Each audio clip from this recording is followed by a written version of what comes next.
Hey guys, it's Julia, and in today's video I'm going to be sharing with you my Donald Duck pin collection and be explaining some of the tips and tricks that I have for pin trading at the Disney parks, as well as talk about some of the different types of pins that can be traded and bought and the various tiers and levels of those pins. So without further ado, let's get into the video. So I have Donald with me, he's gonna be supervising, but basically here are my Donald Duck pins, and this collection took me about 6 months to fully finalize, and in no way am I done. I know people with hundreds, if not thousands, of pins in their home, and chances are, if you were a child growing up going to Disney parks, you probably took part in pin trading as well. So firstly, I'm going to talk to you about what pin trading is. So pin trading is an activity that happens at basically every Disney park and Disneyland. Most cast members have a lanyard with a bunch of pins on them, similar to the ones on this board. If you have a pin to trade, you can go up to any cast member and ask them to trade with you, and chances are, actually not chances are, they actually have to say yes. That being said, pin trading is an activity that guests can do with other guests as well.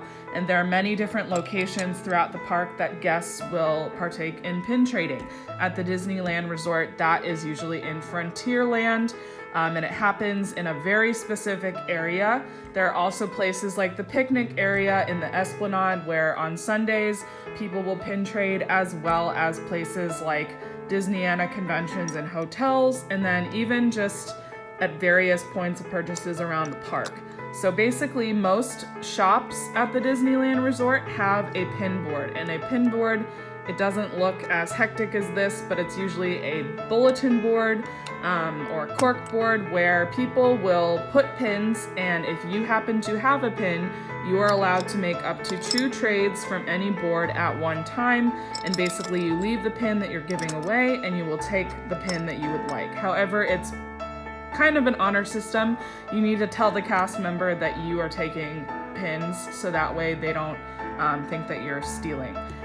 One of the concerns that has come up in recent years is the influx of counterfeit pins. I'll go into another video on how to identify a counterfeit pin, but basically you want to make sure that your pins that you're giving away, you really are okay with giving away, because if you happen to pick up a counterfeit pin and someone tells you that it's fake, might not make your day, so just be aware of that.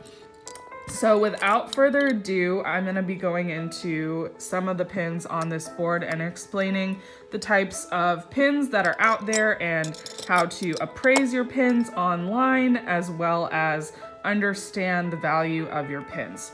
So the first type of pins are what are called rack pins.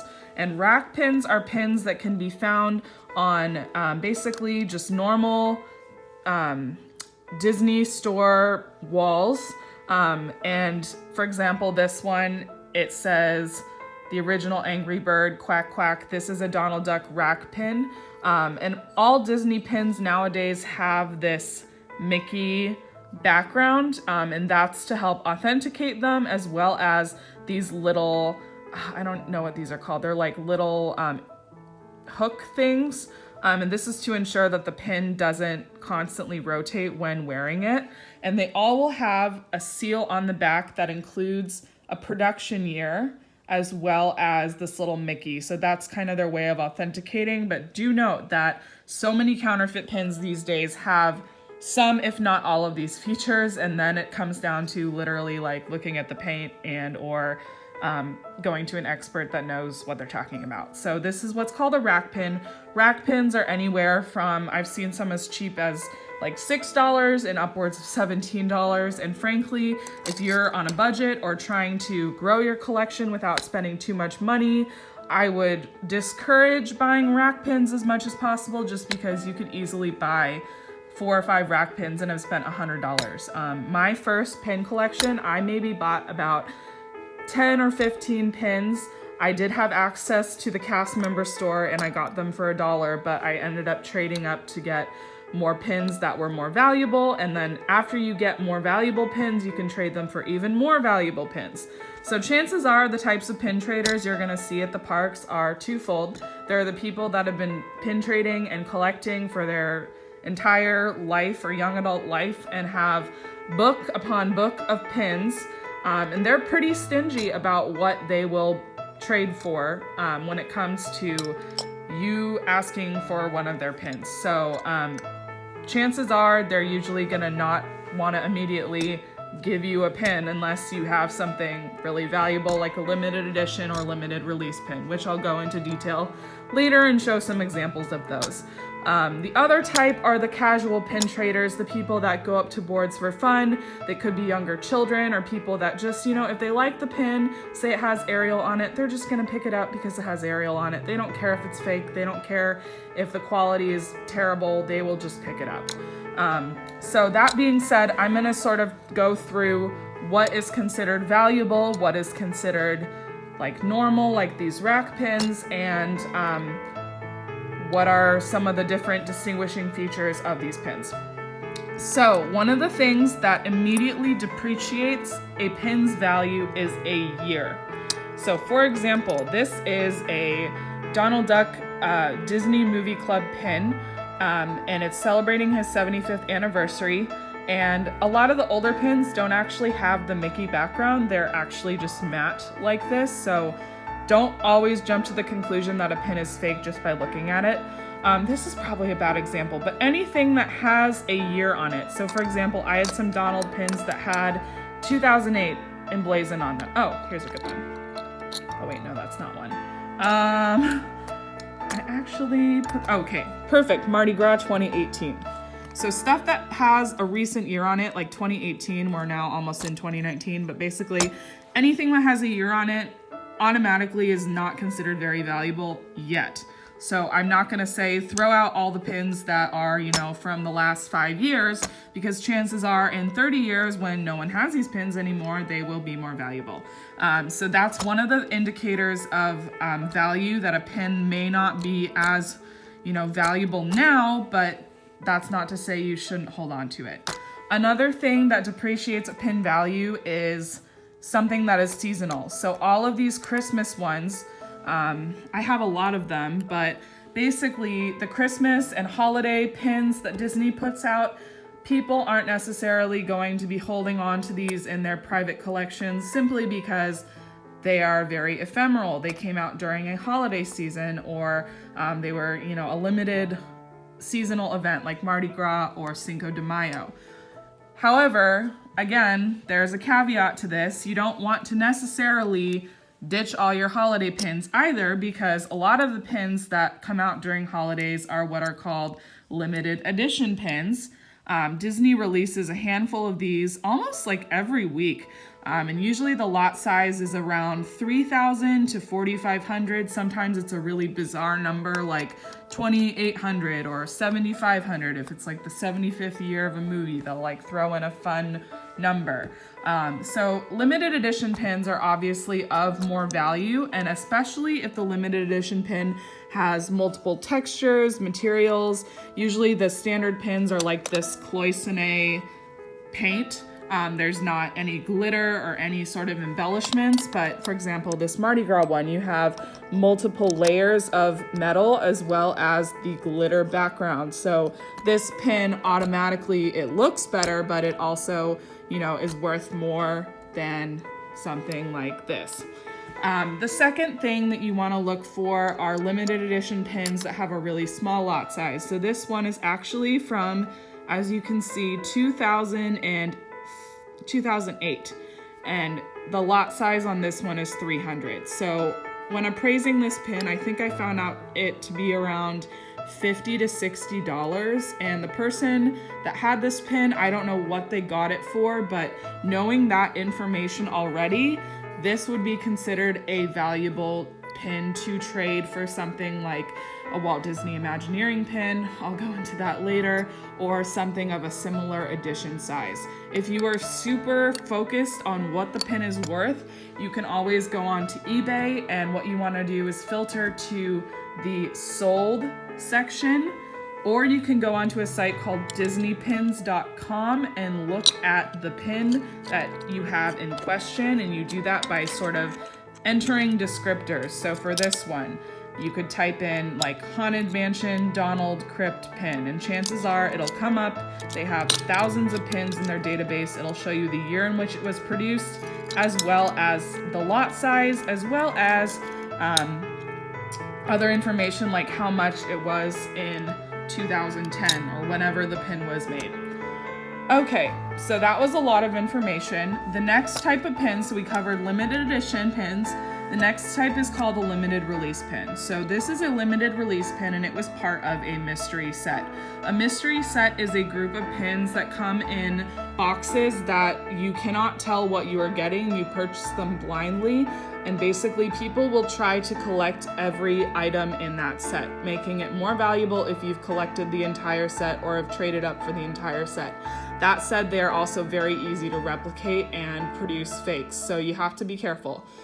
This is what's called a limited release, and basically the limited release, I would say it's not as valuable as a limited edition, but it does have some specialness to it because it was only put out during a period of time set by the company that could be as little as a month, it could be as much as a year. I'm not really sure what it means to be truly limited release in terms of time frame, but this does increase the rarity of the pin. The next type of pin is called a first release. This type of pin is like a limited release, but if you get a pin that has first release on it, it means that this was one of the first copies of that pin. So like anything, if you have like a first edition card or a first, an artist proof of something, it's obviously gonna be worth more. One thing that you'll notice in the Disney parks, specifically in the US, is that pins that you get from places other than US Disney parks, so such as this one is from Hong Kong Disneyland, they're more valuable because they're overseas and not everyone just goes to China and brings back pins. So stuff like this Donald Duck, he's in his little house and there's like a little sailor hat as the roof. This is worth a lot more than a rack pin in the US simply because it's from Asia. However, if you were in Asia, chances are if you had this pin, it wouldn't be worth much because it's easily bought at any sort of store at that Disney park. So the next two types of pins I'm going to be talking about are auction pins and WDI pins. So auction pins, they don't specifically say that they're auction pins just by looking at them. You usually have to look at the back. So this one here is an auction pin. Let me see if I can pull it out. So this is Donald and his nephews, and it says Disney Auctions on the back, and you can tell it's authentic because auction pins from this time period had the little gavel on the back, and I believe they probably have changed this. So again, make sure that you're authenticating appropriately. And this lot size is 500. So 500 of these were sold on DisneyAuctions.com, meaning that you could not just go to a store and purchase these pins. My other auction pin is this one of Donald, and there's the little distinguished duck, I believe is what it says. This is also an auction pin, and auction pins, the value of them fluctuates and it's never like a set value. Like no auction pin is always worth $50 or $100. That being said, there are pins that are worth more than $50 or more than $100, or some auction pins I've seen on the internet are worth as little as like $7 or $8. So hold on to your pins because eventually they are considered investments. Another type of pin that I haven't talked about is the D23 pin. So D23 is a conference of Disney fans that is held pretty regularly, and at the D23 convention, they do sell pins. Not everyone gets to go to the D23 convention, and even if you're a D23 member, you can probably access certain pins that the general public can't. So this was a D23 pin for the Tron movie, and it shows Donald Duck as like a character from that movie. And this one has a limited edition of 500, and notice again that there isn't the typical Mickey print on the back, so this isn't fake. I verified that, but again, just like don't take everything that you hear about authenticating for granted. So this guy right here probably is around $70 online. And again, like pin trading, at the end of the day, it's just supposed to be fun. It's not supposed to be super serious. I personally like knowing what my stuff is worth because I'm a business major and I care about that kind of stuff. But at the end of the day, pin trading is supposed to be fun, and honestly, trade and collect what you like. So of course, I really love Donald, so I made it a point of trading all of my pins away for Donald pins. So long story short, do what you love, be nice to other people, be respectful. People will often have pins on their lanyards, and it's kind of rude to just like start touching someone else's lanyard. Like, always ask to see their pins if you're interested.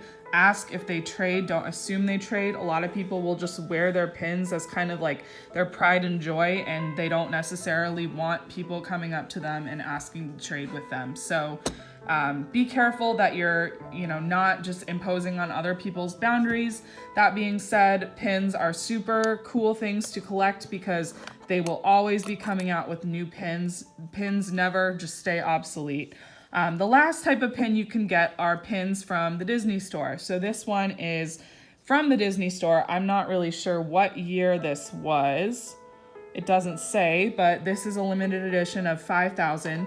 Disney store pins are still valuable. I have some limited edition pins from the recent Disney Designer Collection release, and I'm gonna make another video about the dolls in that collection, but you can buy pins at the Disney store and trade them at the park.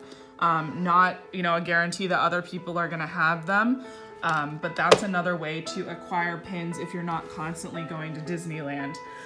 The last type of pin is the WDI pin, and I actually don't have any WDI pins on me because they're really hard to acquire. So WDI stands for Walt Disney Imagineering, and basically Walt Disney Imagineering releases pins in Glendale, California, and you are allowed to get a WDI pin if you are a cast member. Otherwise, the people that usually acquire them buy them online, on the internet, or they know someone who can go to the office for them. And I've heard that you have to be there hours before it opens, and you're never guaranteed a pin because usually the lot size of WDI pins is around 250 pins. So if there are 500 people in line, only about half of them are going to get a pin. Another type of pin is the Disney soda fountain pins, and those are released at the Ghirardelli Soda Fountain on Hollywood Boulevard in California. Those pins are a similar thing. You have to get there a few hours before the store opens, and they will hand you a number of, like on a ticket, they'll give you a number between 1 and whatever limited edition size the pin is. It could be 250, it could be 300, etc., etc. And the number is never in chronological order. You could show up at 7 a.m. and be number 1 and get a pin, or you could show up at 4 a.m. and be number 301 and not get a pin. So it's a gamble, and that's kind of something that a lot of pin traders do because it's like a status symbol, and they feel like it really contributes this level of, oh wow, I'm such a dedicated pin trader to their collection. So that was a lot of talking, but in short, pin trading is a very fun activity. You can teach your kids how to pin trade, and cast members really like pin trading because it's another way that they can interact with you, the guest. So I hope you like this video, and if you have any questions about pin trading, please let me know in the comments, and I will be happy to answer them for you. Have a magical day, and I'll talk to you soon. Bye!